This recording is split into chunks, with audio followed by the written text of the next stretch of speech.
नमोस्तु महाराष्ट्री, इच्छामी महाराष्ट्री।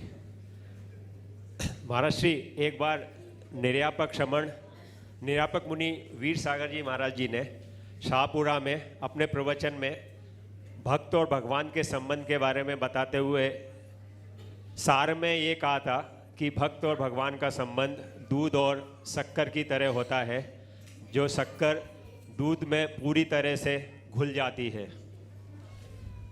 दूसरा प्रसंग महाराज जी, हमने पढ़ा है आगम में कि एक जब उत्कृष्ट मुनि या आचार्य की संलग्न होती है तो उनके पास, मेरे को नंबर तो याद नहीं महाराज जी, लेकिन लगभग 24 से 36 महाराज जी उनकी सेवा में 48 मुनि महाराज उनकी सेवा में निरंतर लगे रहते हैं।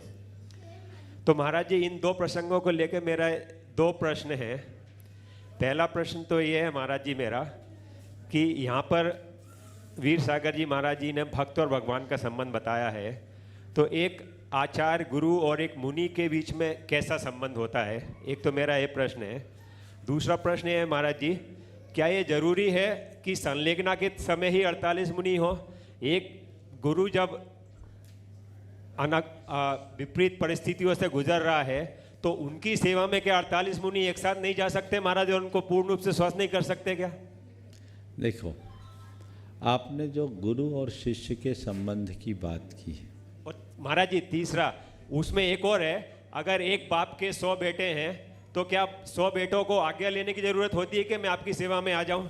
बिल्कुल, बहुत अच्छा। आपके 3 सवाल हैं और तीनों का उत्तर मैं क्रम से दे रहा हूँ। आपने पूछा है गुरु और शिष्य का संबंध कैसा होना चाहिए, तो मैं ये कहूँगा गुरु और शिष्य का संबंध दिए और बाती जैसा होना चाहिए। समझ गए? गुरु दिया का आधार है, उसमें तेल है, शिष्य केवल बाती है जो जलाए जाने पर जलता है और जल के गुरु के नाम को रोशन करता है, पूरा जीवन जलता रहता है।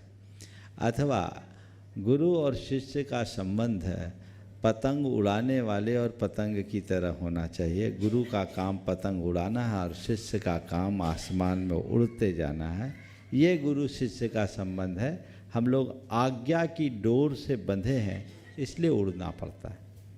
अब आपका जो दूसरा सवाल है, एक गुरु की संलेखना में 48 मुनियों की ज़रूरत होती है, क्या अन्य आपत्तिकालिक अवस्था में ऐसा नहीं हो सकता? हो सकता, 48 के 48 100 भी रह सकते हैं।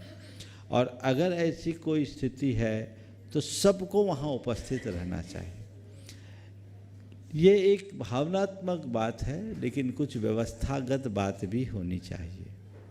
अभी आपने कहा क्या पिता की बीमारी में पुत्रों को आज्ञा लेने की ज़रूरत? बिल्कुल आज्ञा लेने की ज़रूरत नहीं, लेकिन आगे पीछे देखना भी जरूरी है। तुम लोग कहे अनुसार सारी गाड़ियां वहां चली जाए तो वहां होगा क्या? तुम लोग कल्पना कर सकते हो? अव्यवस्था का चरम होगा। और उस अव्यवस्था में अगर गुरु को किसी प्रकार से संक्लेश या विकल्प हो गया तो उसका खामियाजा कौन भोगेगा? इसलिए विवेक, हर जगह विवेक भी लगाना पड़ता है और विवेक कई जगह ब्रेक लगाता है। समझ गए? तो इस समय जिनके चरणों में हम जा रहे हैं, जाना चाह रहे हैं, उनकी इच्छा, उनका अभिप्राय, उनका दृष्टिकोण और उनके अनुकूलता, इन सब का हमें ख्याल रखना पड़ता है। समझ गए? इसलिए हम लोगों के पास अगर हमारे बश का हो तो हम तो उड़ के चले जाएं। समझ गए? और सब निकले भी उसी हिसाब से निकल रहे, चल रहे हैं। और अभी भी गाड़ी थमी है, रुकी नहीं है, चल रहा है। पुण्य जगेगा तो आगे बढ़ेंगे। लेकिन ये सब चीज़ें हैं, इनको बहुत समझ करके करना पड़ता है और उनके निर्देशों का पालन करते हुए उनकी वैयावृत्ति करने में हमारी समझदारी है, इसका हमें ध्यान रखना चाहिए। इसलिए आप लोग इन सब बातों को लेकर के मत देखिए। और एक बात और कहूँ, हम लोगों को क्या करना चाहिए क्या नहीं करना चाहिए ये आपका विषय नहीं, हम लोगों का विषय है, और हम लोगों को ये पता है कब क्या करना है। समझ गए? तो ये सवाल ही नहीं आना चाहिए, ये आप लोगों का विषय ही नहीं है। आप लोगों का तो एक ही काम है, उन्हीं जैसी चर्या में यह चित्त सदा। समझ गए? ज़्यादा दिमाग मत लगाओ, हम लोगों के पास है, समय के अनुसार इस्तेमाल कर लेते हैं, इसलिए ज़्यादा सोचने की ज़रूरत नहीं।